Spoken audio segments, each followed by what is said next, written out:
বাঙালি জাতি, এদেরকে আপনি কিভাবে দাবিয়ে রাখবেন? এদেরকে আসলে দাবিয়ে রাখা সম্ভব না। এরা যদি খবর পায় যে কিছুদিনের ভিতরে কিয়ামত সংঘটিত হবে, এখন বর্তমানে গণহারে মানুষ মারা যাচ্ছে, এরা কি করবে? কাপড়টার দাম তারা বাড়িয়ে দিবে। তারা এই কাপড়ের দাম বাড়াইতে একটু দ্বিধাবোধ করবে না। আপনারা দেখেছেন ইসরায়েলি সন্ত্রাসী বাহিনী ফিলিস্তিনের অবস্থা কি করেছে, গোটা গাজাবাসীকে নির্মূল করে দেওয়ার চেষ্টা করতেছে। সেক্ষেত্রে প্রতিবাদমূলক আমরা অনেকেই ফিলিস্তিনের পতাকা নিয়ে, ফিলিস্তিনের পতাকা বুকে জড়িয়ে, মাথায় জড়িয়ে আমরা প্রতিবাদ করতেছি। এটাই আমাদের প্রতিবাদের ভাষা বা এটাই আমাদের প্রতিবাদের ধরন। কিন্তু এটা বুঝতে পেরেছে কিছু অসাধু ব্যবসায়ীরা। এই অসাধু ব্যবসায়ীরা এই বিষয়টা বুঝতে পাইরা তারা সেই ফিলিস্তিনের পতাকার মূল্য এরকম চড়াওভাবে করেছে যেটা সাধারণ মানুষের কেনার মতো সাধ্য নেই।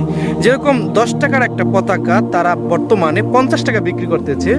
50 টাকার একটা পতাকা তারা 300 টাকা 500 টাকা পর্যন্ত বিক্রি করতেছে। এই একটা 50 টাকার পতাকা 400 টাকা 500 টাকা দিয়ে সাধারণ মানুষের কেনার সাধ্য নেই। কতটা নিম্নমানের মানুষ হইলে এই জঘন্যতম কাজ তারা করতে পারে? আরে ভাই, এখানে তো দরকার ছিল আপনারাও এই প্রতিবাদে শরিক হওয়া। এক একজনের প্রতিবাদের ধরন, এক একজনের প্রতিবাদের ভাষা এক এক রকম হবে। আপনার প্রতিবাদের ধরন এরকম হইতে পারতো যে আপনি 50 টাকার একটা পতাকা আপনি 45 টাকা বিক্রি করবেন, এখানে 5 টাকা ছাড় দিবেন, এই জন্য যে প্রতিবাদমূলক, যে মানুষ বেশি বেশি কিনুক, মানুষ বেশি বেশি প্রতিবাদ করুক। এখানে আপনি এভাবে প্রতিবাদ করতে পারতেন।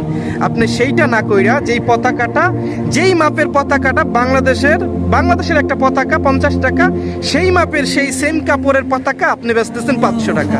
কতটা বেপরোয়া হইলে মানুষ এই ধরনের জঘন্য কর্মকাণ্ড করতে পারে?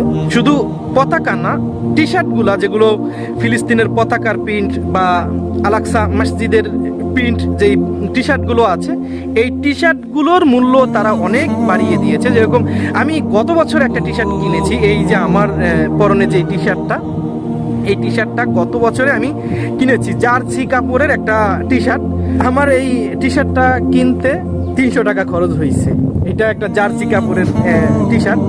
এরকম অন্য একটা টি শার্ট কিনতে মাত্র 100 টাকা খরচ হয়। 80 টাকা 100 টাকা দিয়ে একটা টি শার্ট কিনা যায়। সেই টি শার্টটা এই ফিলিস্তিনের পতাকা থাকার কারণে তারা 300 টাকা বিক্রি করেছে। এই বছর আরও বেশি চড়াও দাম, আমি খবর নিয়ে দেখিয়েছি। তো এভাবে অসাধু ব্যবসায়ীরা বাংলাদেশের ভিতরে এরকম কুকর্ম চালিয়ে যাচ্ছে। কি করবো, আর করার কিছু নেই। যারা প্রতিবাদ করবে বা যাদের ফিলিস্তিনের জন্য হৃদয় কান্দে, হৃদয় থেকে রক্তক্ষরণ হয়, তারপরও তারা কি করতেছে? এই চড়াও মূল্য দিয়ে এগুলো ক্রয় করতেছে। তবে রাষ্ট্রীয়ভাবে এটার একটা ব্যবস্থা নেওয়া দরকার বা প্রশাসনের দৃষ্টি আকর্ষণ করতেছি। ভাই, এই কুকর্মের সাথে যারা জড়িত আছে বা এই ধরনের সিন্ডিকেটের সাথে যারা জড়িত আছে, আপনারা আইনি ব্যবস্থা নেন, না হয় বাংলাদেশটা দুর্নীতিতে আবারও চ্যাম্পিয়ন হয়ে যাবে। যাই হোক দর্শক, ভিডিও শেষ করে দিচ্ছি। দেখা হবে পরের কোনো ভিডিওতে। ভিডিও সংক্রান্ত আপনার মূল্যবান মতামত অবশ্যই আমাদের কমেন্ট সেকশনে লিখে যাবেন।